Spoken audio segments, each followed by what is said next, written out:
It's Noreen, and happy National Can It Forward Day! Me, and I'm Still Working, and Horticulture and Homes, and Katzcradul, we're all doing videos today in celebration of National Can It Forward Day, which is also a part of National Home Canning Month, which is sponsored by Jarden Corporation, which is the company that makes the ball jars that we all know and love, and all of the ball canning equipment that we often use.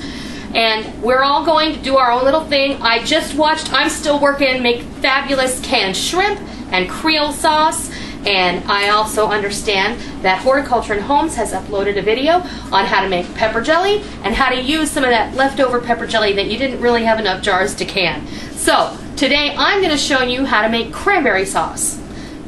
Better than the cranberry sauce you buy in the store, and I have a little story why I'm making cranberry sauce. Last Easter, not this past Easter, but the Easter before that, I went to the grocery store for something real quick. I happened to walk past the produce section, and they had bags of fresh cranberries for a nickel. Well, I can't pass up a good buy. My coworker and I decided that we were just going to buy everything they had. In total, we bought 160 bags of cranberries. We each took home 80 bags of cranberries. And I have had them resting, nestled in the bottom of my freezer for a year and a half. So, I figured it was time to use them. So I took 6 bags out.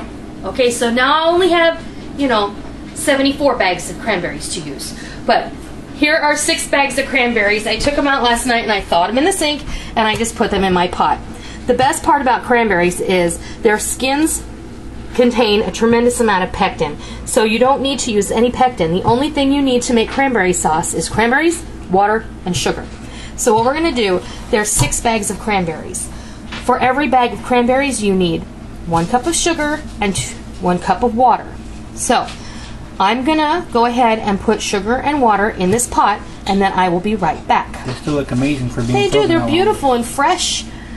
They're a little soft from being in the freezer and then thawed out, but they're beautiful cranberries. They are vibrant and pretty and just the way you would want them. So I'll be right back.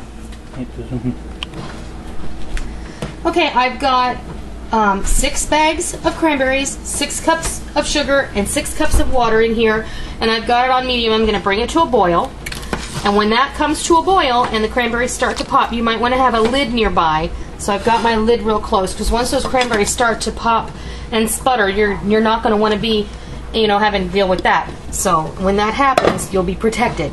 Back here, I've got my pot that's on low. I've got my rings and my lids in here. And here I've got, and I'll show you, I have, there's a dozen jars, half-pint jars. I'm going to do jelly-sized jars. And they're just sitting in the hot water, so because we're going to do a hot pack on this. That way the jars will be hot and the cranberry sauce will be hot, and when we get ready, this is going to be like the jellied cranberry sauce that you get in the store. Only it's going to be better for you. I will be using my immersion blender to pulverize the whole berry and the seeds and the skin. We're going to leave it in here because there's such a high pectin content in the skin. I don't want to bother draining it. And then once it gets all boiled in the way it's supposed to be, it's going to thicken up a little. We're going to put the immersion blender in here. We're going to wazz it all up and make it smooth and beautiful, and then we're going to can it. And if everything goes right, and from my experience, you put that in the jelly jars and you let it cool down, and it's gonna be a whole jelly, cranberry jelly, just like you would get in the store. So let me go. When this comes to a full boil, I will come back and let you see what it looks like. We have brought our cranberries to a boil. They have popped and they have considerably decreased in size. You can see they're mushed down because that's what happens. It's exactly how it's supposed to look. Okay? And it's a beautiful ruby color. I just love that color. Okay, so now what we're going to do, You must boil this for 10 minutes. This will help to reduce the moisture content in there and help thicken it up. And then when we come back after 10 minutes is up, we will get out the immersion blender and do what we need to do with that. I'll be right back.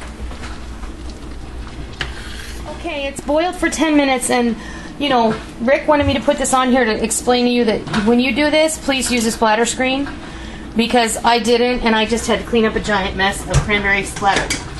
Because cranberries are very thick and they get very sputtery, and you don't want that. So you just have to clean up a big mess if you don't do it. So that's what I just had to do. I've turned the heat off. I got out my Wazinator. The Wazinator 6000? Yeah. And I'm going to blend this until it's smooth.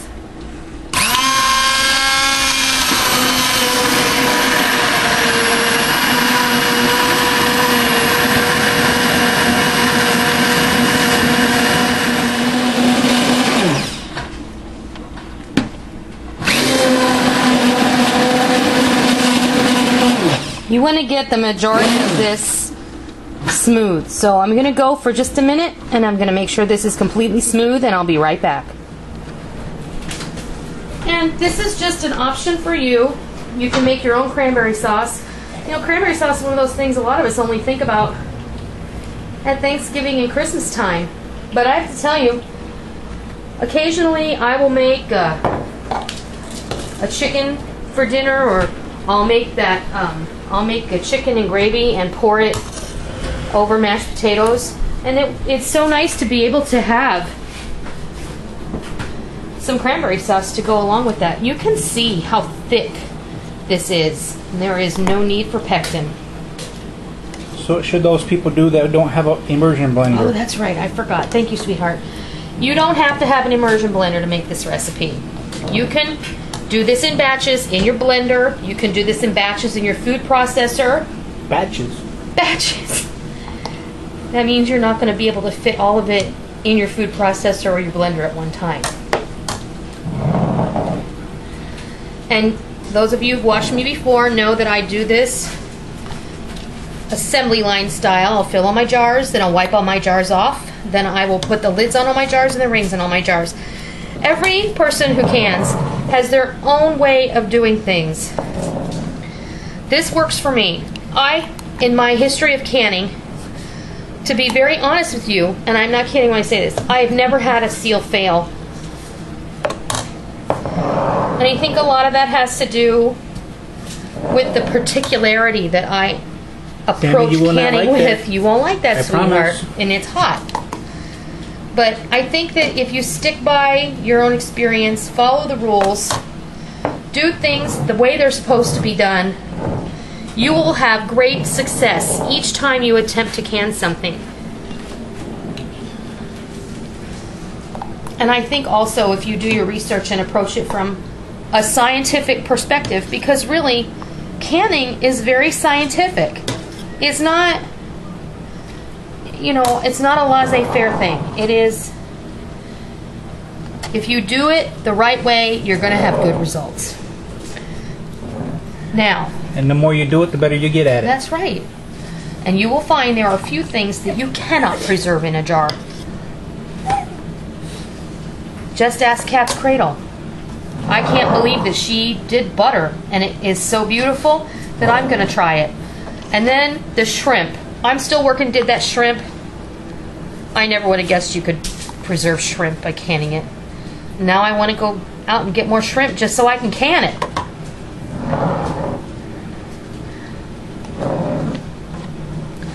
And I don't know how many jars of this I'm going to get, so I think I'm going to fill up at least these dozen. I may have to go put some more in the canner. Get them hot.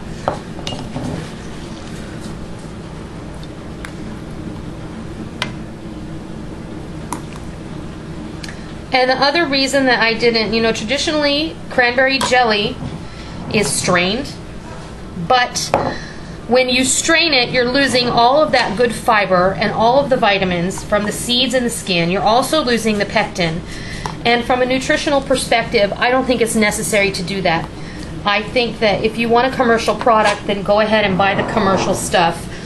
But this is a home canned product, and when you open this up to serve it next to your chicken or your Thanksgiving turkey, and you can say, I made that myself, and you didn't have to kill yourself making it on Thanksgiving Day because you made it in August. Okay, so we still have some left over in the pot, and what I'm going to do right now is I'm going to deal with these because this is all that's going to fit in my canner anyway. You want to wipe your rims. To send some to your brother. Oh yeah, my brother will love this. He's a cranberry monster. We used to have extra cranberry sauce every holiday because he would just sit there and eat the whole bowl. He can have mine. My daughter Micah enjoys cranberry sauce also. In fact, Micah likes to have cranberry sauce for a snack. Like a lot of people will eat canned peaches or mandarin oranges. Micah will crack open a can of cranberry sauce. And she usually doesn't even need a bowl. She usually just eats it with a spoon. She digs right in.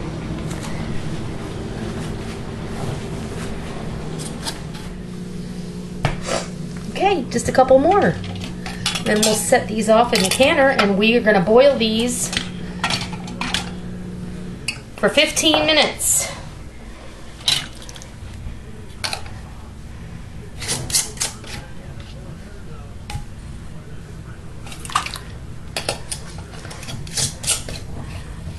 And if you choose to do pints, that's great. But if you do pints, make sure you use wide mouth lids, please. Because you aren't going to get it out in a solid chunk like you would if you open a can of it. Alrighty. Let's put these in here.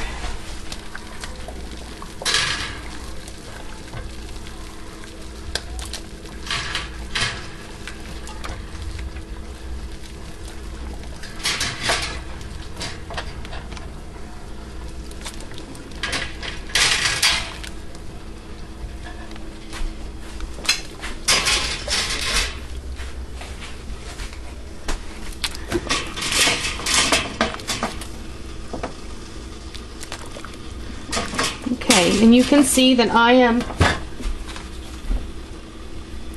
actually running out of room in my pot. So what I'm going to do is I'm going to take my 2-cup measure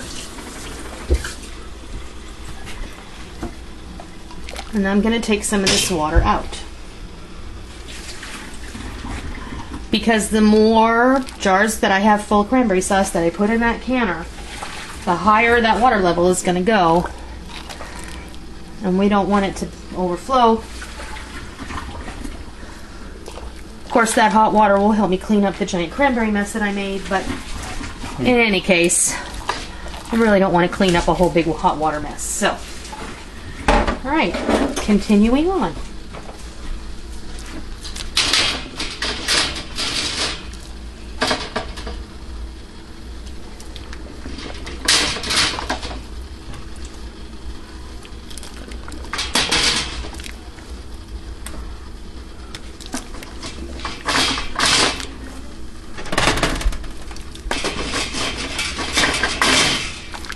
Okay, we're going to bring this to a boil. I'm going to turn this up to medium-high. I'm going to set my timer for 20 minutes because it's been my experience that it'll take 5 minutes for that to come to a boil. And then if I have my back turned or if I'm off doing something else, then I'll miss the time to turn the timer on. So I'm going to turn the timer on now with an additional 5 minutes. So we need to process for 15, add 5 minutes, so we're going to leave this for 20 minutes. I'm going to go clean up, take care of the extra cranberry sauce in the pot, and we'll be back when these are ready to come out. Timer went off, so I'm going to remove the lid on the canner, and I'm going to switch sides with Rick now. I'm going to put this off to the side. Give him that safety tip about taking the lid off. Yeah, the safety tip is always remove the lid away from you. Otherwise, you will end up with a wicked steam burn, and you don't want that. And this is very hot. and it's not wanting to come out of here. So let's see here.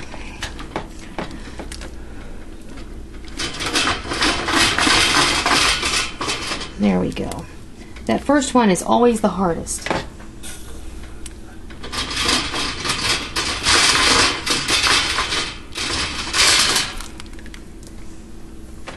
You should start to hear these start to ping very shortly, and that will be the jar's sealing.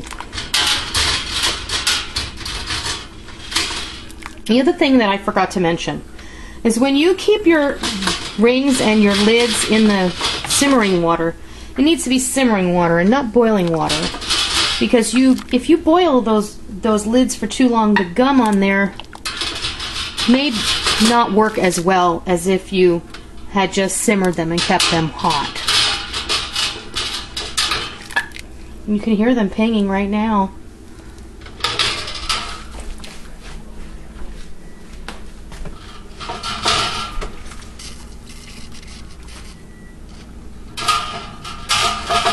I'm lucky I'll get one. I'll catch one on time. That would be. There went one. There went another. Not the one I'm looking at, though. Not the one you're looking at. The one next to it. You can hear them all. Pop, pop, pop, pop, pop.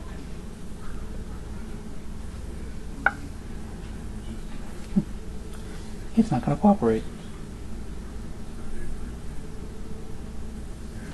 So we're watching it. Let's carry it over the table.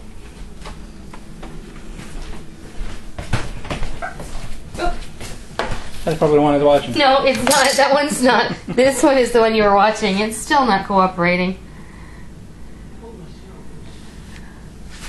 Well, in good time, the button that's on the top will suck in because it will have formed a vacuum. You're going to want to leave these on your kitchen counter on a towel out of a draft, in a draft-free spot. It just went. Yeah. I'm watching it. Until tomorrow morning, and then you can come out and you can have cranberry sauce for breakfast. Well, you're going to want to take all the rings off, wash your jars clean. You're going to want to check them for a good seal. And then you're going to want to label them, and you're going to want to put them away in a dark, cool place. I usually keep mine in Micah's closet, which, considering how much she likes it, may not be such a good idea. So, anyway, that's how you make cranberry jelly for your holiday or for your everyday. I hope you try this, and I hope you enjoy it. Happy National Can It Forward Day.